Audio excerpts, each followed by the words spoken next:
Technical Surveillance Countermeasures. TSCM, if you like your alphabet soup acronyms. It's the polished term for what most folks just call bug sweeps. Sounds glamorous, right? In practice, it's a field littered with hucksters and halfwits wielding gadgets that blink and chirp like slot machines. A real TSCM professional doesn't just wave a wand and pray. It's a craft that demands training, experience, and more importantly, judgment. The best tools in the bag aren't electronic. They're the gray matter between your ears. The people who call for help are often running on nerves. Some are genuinely compromised. Others are just scared. A few will ask you to cross lines you ought not cross.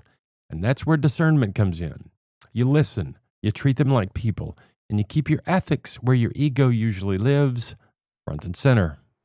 After the break, we'll meet a man who does this work the way it's meant to be done, with skill, empathy, and a healthy respect for both the technology and the human condition.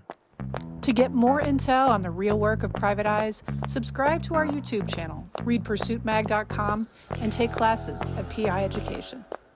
Welcome back. Today I've got John Frycek in the house. He's the brains behind Special Solutions Limited, a Chicago agency that handles investigative and security work. The guy's got some serious street cred in Illinois. He was recommended to us by several of our listeners and colleagues, not just because of he knows his stuff, but because he plays it straight. He's got ethics, experience, and I'm told is a consummate professional. John Frycek, thank you so much for being here. I appreciate you taking the time. Would you give us some background on how you got started in the private detective and security profession? Well, good morning, and thank you, Hal, for inviting me onto your worthy program. I heard a lot about you as well. Going back a long time ago when I used to have hair, probably well over 34 years ago, I started an investigative business. I did a short stint as a police officer for a while in the state of Illinois, working for a suburban police department. And then I got my license like in 1991. And I said, I always had a burning desire to actually be an investigator. And I know it sounds kind of corny, but it happened when I was 16 years old. When I walked in, accidentally, when I was visiting the dentist, I walked into another room in a building and I saw all the cigar smoke in the building. And I saw an old-fashioned PI, seriously, with his feet up on the desk, older gentleman. He goes, "Hey, kid, what do you want?" I'm like, "What do you do? What is this place?" He goes, "I'm a private eye." And then I know it sounds really funny, but that was back in the day. That was like, golly gee, that was like 1982. And I was always kind of mesmerized by that. And I thought that was pretty cool. So I always had, I was always been a multitasker. I have a thirst for information. I have a rightful thirst for information and delivering the truth.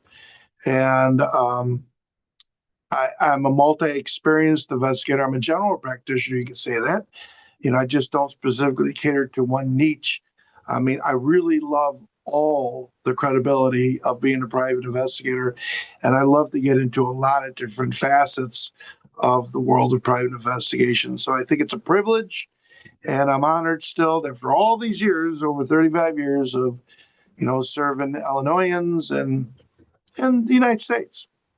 Nice. I think we all of us investigators in this profession have somewhat of an origin story where we were ensorcelled by an investigator of some type back in the day. For me, it was television detectives. I was a Rockford and a Magnum guy. I never once in my childhood ran across an actual private investigator. So that's a really cool story, John. We're talking today about TSCM, Technical Surveillance Countermeasures. For those listening that aren't familiar with that, and for me as well, what exactly is TSCM? TSCM is abbreviation as well as known as Technical Surveillance Countermeasures. It's a fancy term. A lot of civilians don't understand what it is unless you're in the profession or security profession. But technical surveillance countermeasures is a fancy term for bug sweep or an RF, that sort of thing, whether it be commercial, whether it be residential. Corporate America uses a lot of TSCM. It's a very, very sheltered and private type of business. It's not easy to get into because it's very expensive. And the equipment and the skill set and the educational value of it can be a little cost prohibitive and time consuming. But it is a technological field that basically deals with the discover of eavesdropping devices, Okay. whether it be residential or, for corporate America. Okay. And John, how did you get sucked into this world of TSCM? Did something specific happen that pulled you into this space? Well, I had a mentor years ago, and when I first started out in the field, and he would have me take some real old-fashioned analog equipment and go out and do hedge fund firm guys and investors in the Chicagoland area, and they all really had a thirst for privacy, because they thought there would be eavesdrop on their partners, whether it be the government, which is kind of ridiculous, or they just really thought, the bumps of the night were getting to them, and all the information that was around them, it was proprietary and it couldn't be from their sources. It had to be electronic. So still to this day, loose lips do sink ships. And with the advent of technology out there today, it's very, very possible that corporations and private individuals might be eavesdropped on. Because let's face it, Amazon, sources at eBay, and other things online, you can obtain these devices very quickly and affordably. Yeah, no doubt. You see notices on Reddit all the time of check your Airbnb for hidden cameras, that kind of business. It's a very real threat. Although, in my experience, I've had some clients call and ask for bug sweeps in the past. I have done some of that work and literally crawling around with a screwdriver and a flashlight looking for devices kind of business. In my experience, most of the time, it's an individual at home who is probably just absolutely paranoid and there is no real threat to them. Now, I'm curious, what are the most common surveillance threats that businesses face? Because I think that's where the real meat of this ends up being. Yeah, the real meat, thanks for asking me that, Hal. The real meat is when corporations call and they'll be like, we're going to have an annual or worldwide global meeting in our conference room. And we, are owned by the people because we're on the board. We're on shareholders boards. So if there's any eavesdropping or any infiltration due to corporate espionage, they owe it to their shareholders to be safe and secure because of the proprietary secrets leaking out. So we often do a lot of boardrooms and conference rooms and private offices of corporate C-level individuals. So that is utmost and foremost a proprietary interest into making sure that they're safe from eavesdropping devices. Very important. Right. And how do you go about doing, like, if you get a call from company A and they're worried that someone is going to be, trying to eavesdrop them, what is where do you start? Well, we start by meeting the client or the point of contact off base, away from the suspected area that could be obviously bugged, if you say. And we like to start off that way by understanding the parameters, what you want done, what's going on without naming names. Is there, lawsuits going on? Are you in trouble with the government? Because if it's a government type situation, and hell, as a licensed private investigator, there's nothing we could do as individuals and civilians outside the scope of the government, because then you become an accessory, for obstruction. So we need to get this straight, because oftentimes corporations or private high net worth individuals might just leave that out, say, hey, I got an issue with the government. I want you to see if there's any government tabs on here. Well, be that as it may, that's taboo. You got to draw the line on that. Yeah. Just like someone coming in and saying, hey, I want this woman followed. Well, who is she to you? Don't worry about it. No, we got to know. So it's not all about the glorious money. It's about, etiquette, and it's about professionalism and ethics and understanding. So when we initialize contact, like I said, we meet off base, we understand what their concerns are, we want the schematics, we want a map and a layout of the corporate environment. It goes by square footage or by rooms or by conference rooms, and we come in there in discreet and quiet fashion, usually on a late Sunday night or very early Sunday morning, or it could be 2 o'clock in the morning on an early Tuesday morning. But obviously, we want to come into an environment where there's minimal people there and not what have you. We don't want anybody coming up to and saying, "Hey, man, what are you doing? You guys are dressed in black. You got all this fancy equipment." That could be a problem because of intercollusion. People might know, etc. Yeah. So, back in the day, there's a famous story about a gift given to the U.S. Embassy back in the Cold War of the U.S. seal. And that seal was bugged and it lived in the embassy for quite some time. We've come a long way from back in the day, building, site-specific apparatus to eavesdrop on people. These days, we've got, these little guys. Cell phones are everywhere. There's technology, smartphones, smart devices. Wi-Fi is available. How has the threat landscape evolved considering technology today?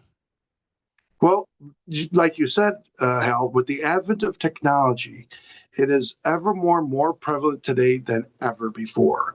So, I mean, we go back to old school things like, say, what the American Council had with the Russians. They gave them a gift. Beware of gifts. Bearing free gifts. You got to beware. Or I should say, beware of Greeks bearing free gifts. That's an old saying. Let me show you something that's very, very serious and very crazy. This is a USB cable cord, Type C, right? Mm-hmm. It looks very, very normal. But when you plug this into your computer and your device or your phone, this can actually have proprietary software to lock into your phone or computer, strangle you with your own Wi-Fi or GSM cellular wireless device, and spy on you. This is crazy. This can be bought for about $300. And I'm going to tell you something. I have found these in New York with high net worth individuals on their desk. And they could be masked or they could be like a regular white cord for your Apple device or your Android device. Very scary. Very, very low voltage, which is the 3 to 5 volt voltage area. But it can be proprietary to transmit and eavesdrop on you. So in today's advent, it's kind of scary. But today's world and the advent, I should say, of technology, Wi-Fi devices and GSM devices, which is GSM is cellular, and the Wi-Fi devices can be very, very problematic to pick up because it's a very low harmonic and a very low RF frequency that's coming out of such a device. That's very difficult to even find with professional spectrum analyzers or near field RF detection units. Because you remember before, I mean, I'm aging myself, I'll be almost 60 soon, but we used to be in a analog world where everything was a common bug detector. And if you had a common bugging device that could go from here to like 2 blocks away, you could find that in a New York minute because it gives out so much radiant power of radio frequency. But with the advent of digital today, very, very low voltage ratings makes it very difficult to find. And there's so many different things out there. I mean, I've seen things in blenders, can openers. It's endless. I even found something in a CEO's CPAP machine that someone actually came in and put an eavesdropping device and video camera in their CPAP machine. That's dirty, Paul. I guess any appliance that has connectivity of any kind could potentially be considered a bug. I've got a question in the script here that talks about is corporate espionage and bugging still happening, or is that more Hollywood than reality? And I think we've already answered that question. It's reality. Indeed, it is. It's a hard pill to swallow, just like investigation security. A lot of time people think it's better, they're not proactive, they're reactive. So they might find something like a hidden cheap little $16 video camera on someone's desk, and all of a sudden they say, oh my goodness, are we being bugged? Then all of a sudden there's corporate leak going on all the time. They might have a big conference, and all of a sudden it's like, how did that leak out that we're making this new toy for Christmas? And they go to all the board people like, I didn't say nothing. They're like, there's got to be a bug in here. So they're demonstrative of their privacy, and they will hire a firm like mine to come in, like I said, discretion first, and come in plain dress, like we look like IT guys, okay, like IT repair people, and we don't come in with mass amounts of suitcases or nothing like that. So we come in, I should say, with discretion, with privacy in mind, and we check things out. So it's very cumbersome, but that's what we do. So you've talked a little bit about, you come in with your toolkit. Now I'm kind of a gearhead. I'm a nerd for toys and trinkets and gear. What gear and tool? And I'm going to preface this with, you said in the very beginning, this can be a very expensive space to get into as an investigator. What gear and tools do you rely on in the field? What's in your tool bag? What are the essentials? The essentials is having a very good spectrum analyzer, okay, that could go up to about 22 gigahertz, okay? That's like high airplane frequency modes, and you never know what's going to happen. A good RF nearby detection unit is good too. Of course, there's Research Electronics, and there's a lot of different REI brands out there, but there's also a lot of different brands out there like JNN from England that are great too. But like I said, it's expensive. So if you're getting into a high level platform of TSCM involving corporations, they're on the stock exchange, very high end, you better be prepared to spend at least 80 grand on some pretty good equipment. And then therefore, every 2 years, like a computer you buy at Best Buy today, that old thing gets obsolete 3 months. That's the problem with some of these electronics. It gets antiquated very fast due to technology rolling by. So what you're telling me is, if I'm an investigator and I want to get into TSCM work, it's probably not best practice to go into Brickhouse Security and get one of those little key fob things that you look through that shows you where a hidden camera may or may not be based on a reflection. Well, Hal, unfortunately, as you know, there's wannabes and there's professionals in this field, and it's misrepresented by mistruths in terms of, I'm a professional investigator, I could do this, don't worry. Well, they come with store-bought like $200 or $50 devices where it beeps and it looks cool and it flashes and everything, but that's a misnomer. That's ridiculous. It's it's going to work if you're right up against like an analog type of transmitter, or if you have a walkie-talkie, it's going to go crazy, but it's all smoke and mirrors. If you're doing, a housewife or a person just got divorced, or someone in a domesticated situation, they just want peace of mind, and sometimes there's people and agencies, just give me $600. Well, $600 is, really not a lot for a professional to bring all the toys, but peace of mind is valuable. And there's no magic bullet that you can get away with in this field. I'm sorry, there's not. Yeah. A lot of people think that the challenge is finding the hidden devices, but I think sometimes the harder part can be navigating assumptions and fears. How do you deal with ethics in this space? Well, now, like I said, there's other investigators out there that will buy a novice device off of eBay, and they'll plant it inside someone's house unethically and illegally. And they'll say, you got a problem. It's kind of like a mechanic at a cheap shop saying, you got a problem with this brake line system. We got to, blah, blah, blah, it's all just smoke and mirrors baloney. And the ethics is very, you don't want to add pressure to someone who's already paranoid.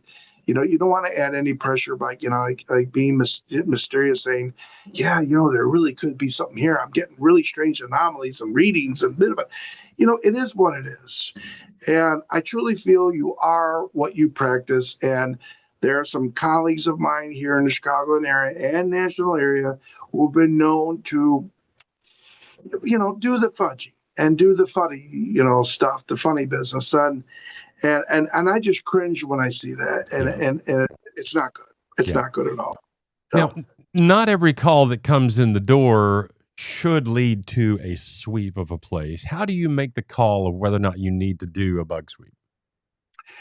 Well, what's really unfortunate today, Hal, is there's an egregious amount of mental illness, a big time amount of mental illness.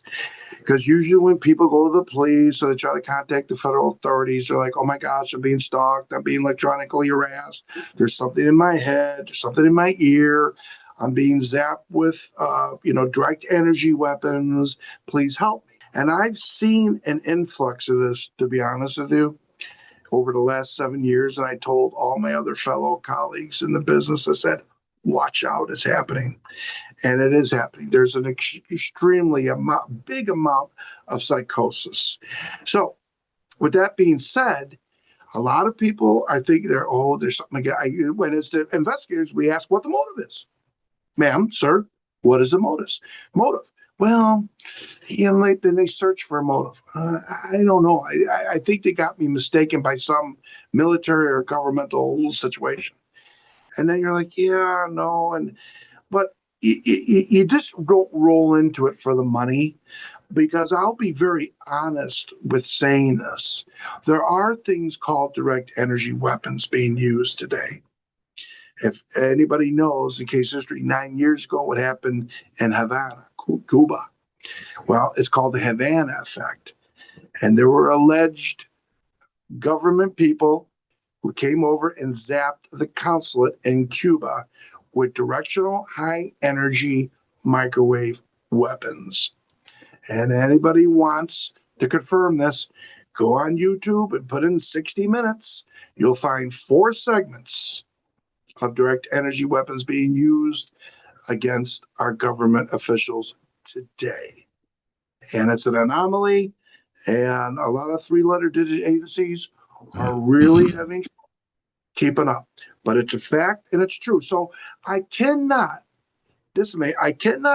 condone or deny or be negative to someone's suspicion if they're a corporate person in a very high-end job, let's say with a high net worth.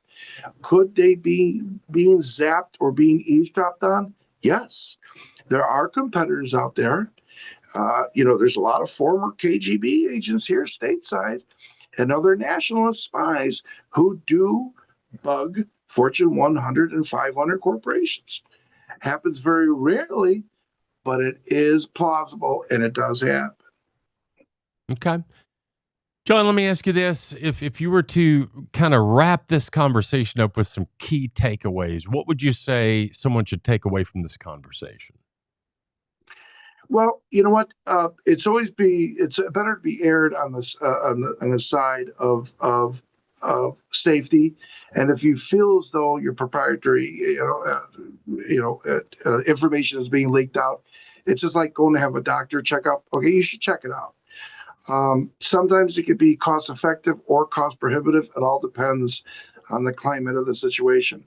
But if one really wants to get into this field, they still can. But you could also be your own bug detection guy by just being normally hyperly vigilant of your surroundings, like Airbnbs and everything like that.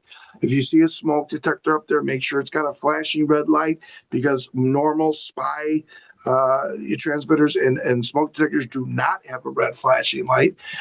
Sometimes you can take a common flashlight and flash it with a strobe effect to animate objects or appliances, and you can see the bounce back effect from a microchip of the camera.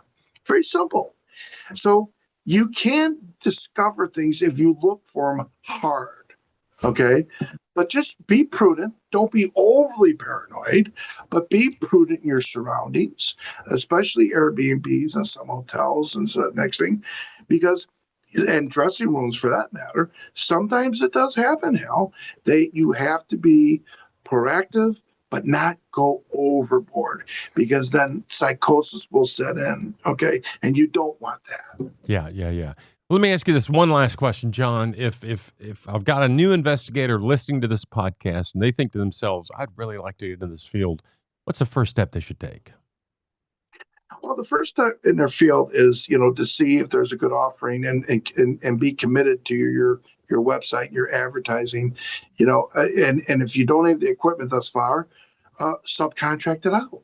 Okay, you can offer it, and I'm going to give you the little secret. You don't necessarily have to be a licensed private investigator to do TSCM, believe it or not. There's a lot of just IT people doing it without the license. I think it adds more credibility and value if you're a professional investigator licensed. However, you don't have to be licensed to do this field. So, having said that, you can get involved, but take baby steps. Like I said, sub it out at first, make a little money, and then save enough money to go out there rightfully and buy some good countermeasures equipment. Nice. Incorporate it into your ads and your web, and cross your fingers and learn it and study it. It's all over YouTube. There's a lot of informational videos on YouTube, but be careful of the whack jobs, but, use proper discernment and find the right ones who are accredited. I love it. John, thank you so much for taking the time to be with me today. Thanks for sharing your knowledge, your expertise.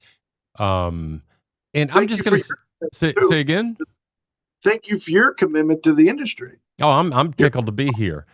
For those listening, you can learn more about John's work at specialistsolutionsLTD.com. Did I get that right, John? It's actually Special Solutions. Special Solutions Ltd. We'll put a link. We'll put a link to the website below this video. John, again, thank you so much. And for the rest of you guys, I'm Hal Humphreys. This has been The Sound of Pursuit. You've been listening to The Sound of Pursuit, a podcast by Pursuit Magazine and PI Education.